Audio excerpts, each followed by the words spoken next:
Tell me a little bit about some of the famous people that you actually worked regularly Well, with. I guess starting at the top, it was Frank Sinatra. I did the Man of His Music, and I just got connected with his little group, especially his bodyguard. And it was a funny story, if you want to explain on this one. How I got tight with him is I went into his dressing room after one evening, and there was 2 cufflinks, and they were gold, and they were Indian pennies heads. And so I put them in my prop box, left, and I came back the next morning, and here is his assistant and a couple other people looking all over, and I was basically putting food in the room, because at that time, that's what prop guys did. They handled kind of the craft service in their personal dressing room. And I asked, and Jilly Rizzo, who was his bodyguard, goes, well, we're looking for the set of cufflinks. Did you see anything? And I said, well, no, I found them. I have them. And I went and grabbed them, and I gave them to him, and he said, oh my God, thank God you found them. I said, why? He said, well, that was a present to Frank from Governor Reagan. So that dates it. So anyway, I got it and all that. A few hours later, Jilly comes over and gives me a $100 bill with saying, Frank really appreciates that, and we need to talk to you because you seem a pretty honest guy. And later on, because at that time we were doing a special with, and here I'll date myself, Count Basie, Ella Fitzgerald, that type. And I had this propensity of wanting to sit. I would stand in the middle of the orchestra during rehearsals because Frank didn't rehearse, and listen to the music because it was pretty cool. Yeah. And I walked off because Frank never rehearsed, and he saw me, and he came over and he said, would you, hi Michael, would you consider going around on tour with me? And I said, well, I don't know. I was a pretty young guy there. And I said, well, maybe, and I did that for a tour, and I helped him with some other shows and all that for like a little short of 18 months, and that was that. So, that was the top one. But I must tell you, that guy was a good guy. Really? I must tell you, he was the one. Sammy was engaged to that Swedish woman who was basically white Caucasian, and he was African American, and they were blackballing him. And I remember I could hear him on the phone a couple times, and he had Dino on as was guest, and here we are, make a short circle, and I could hear at one point him and Dino talking, and Frank said some words that I can't repeat, but basically they were blackballing Sammy, and he refused to go do appearances wherever anybody was blackballing him. Wow. And actually he was Sammy's best man.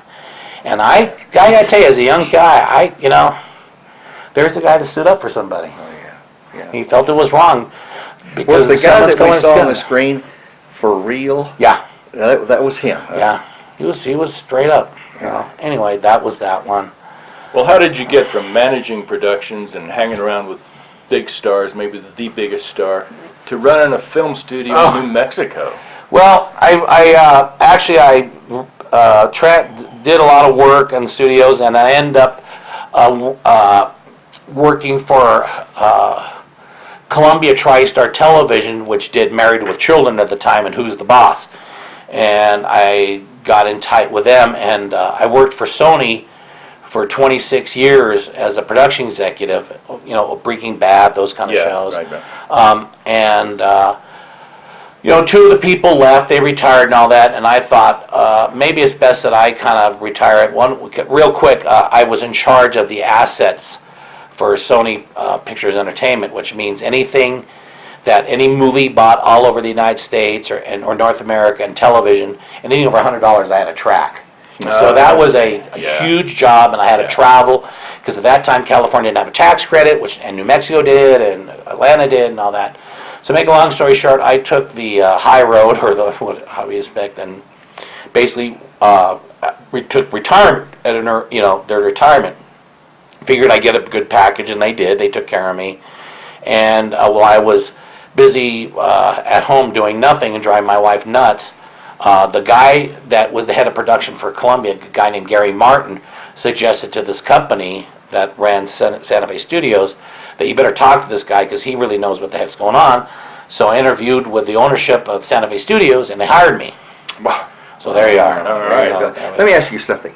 we've got, 6 studios in Albuquerque, 1 in Santa Fe, is that right? Well, you have 8 stages in Albuquerque, 3 at I-25, and 2 stages at Santa Fe Studios. 2 stations. If you could have an ideal studio situation, how would you run it to make it a success? What do you see that's going on or not going on in New Mexico now that you could improve? Well, I think what happens in New Mexico, and I hope people don't get upset, is I think the fascination and the precept that a production comes in and they're willing to spend any kind of money to get things done, and that's not what it is. The rule of thumb is just because it's in the budget doesn't mean you get to spend it. So you have to be very careful on what the precepts are, because the number one rule in production is, it sounds funny, is that any idiot can spend money. Any idiot can save money. It's how you spend it that counts. And there's the golden rule. Interesting. So therefore, when you come into New Mexico and you have groups that come in and say, "Oh, we'll help you do this and this and this," remember, they've already hired people that know how to do this stuff. So the trick is you need to support them in such a manner that it makes it a comfort zone for them. And that's what you do. So at Santa Fe Studios, when I ran it, we made deals that would just absolutely support the show. So there wasn't any kind of upfront or hidden costs or what they call nickel and diming of, "Oh, by the way, here's 5 cars that came in, we're going to charge you $10 a day for a car." We made overall deals with them. So basically, it was sort of like, here's what it is, there you go. They knew what the costs were going in.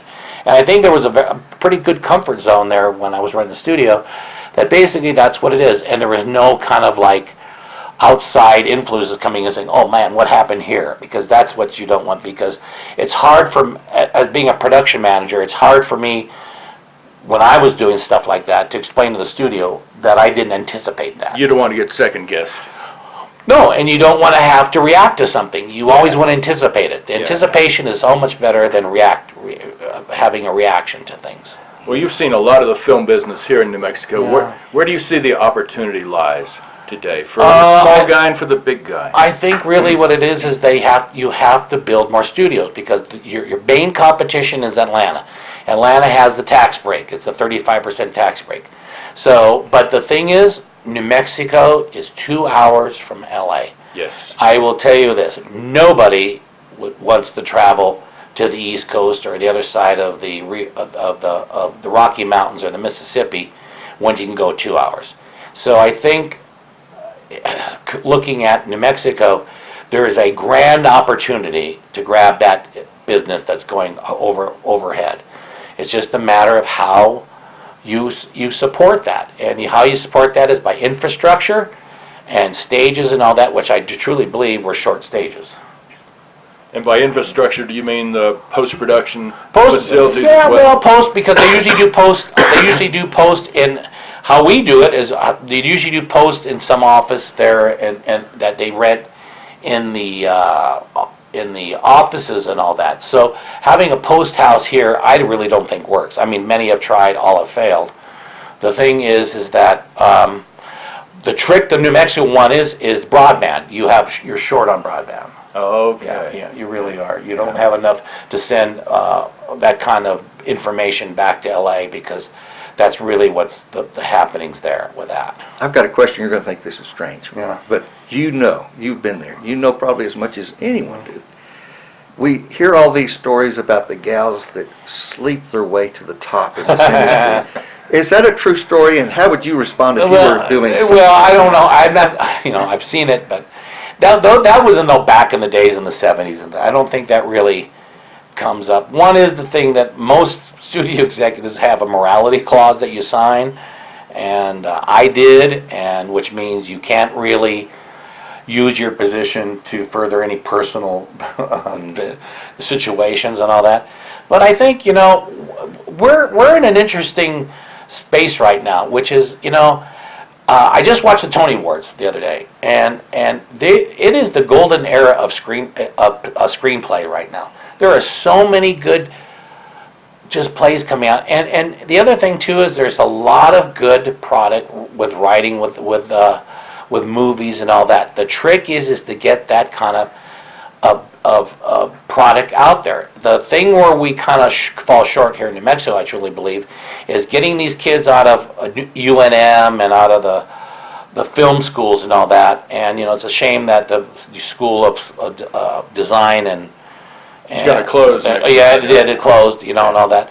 But they missed it. They missed their point on that one. But and I'm not surprised that happened. But the thing is, where does that kid go, or I shouldn't say kid, that young man go, or that young woman go, after he leaves UNM, and how does he make the jump to Hollywood?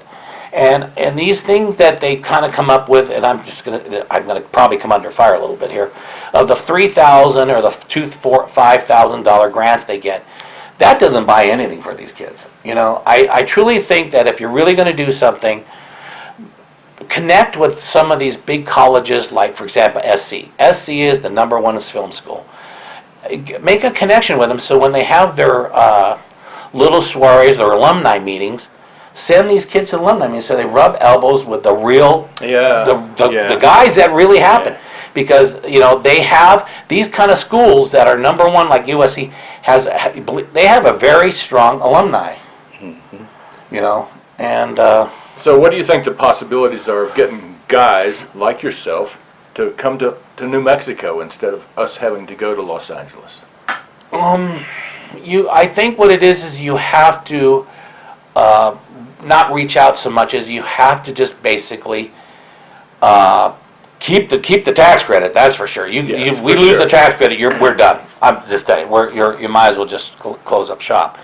The other thing is that how you make it is you make it a comfortable way, and you have to disperse the notion that you only shoot westerns here, or you only shoot science fiction here. I think you can shoot everything, because the issue is here you don't have a skyline.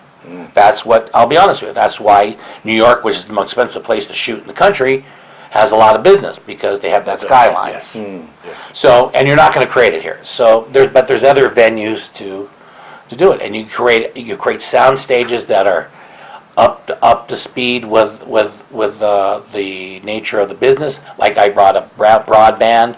Broadband is very, very tenuous here in the state, and no one's really talked about it. And with the tax credits and all that. One other thing is, it's interesting when a while back the tax credit was coming and all that, and I had to call a few of the congressmen around and these whatever.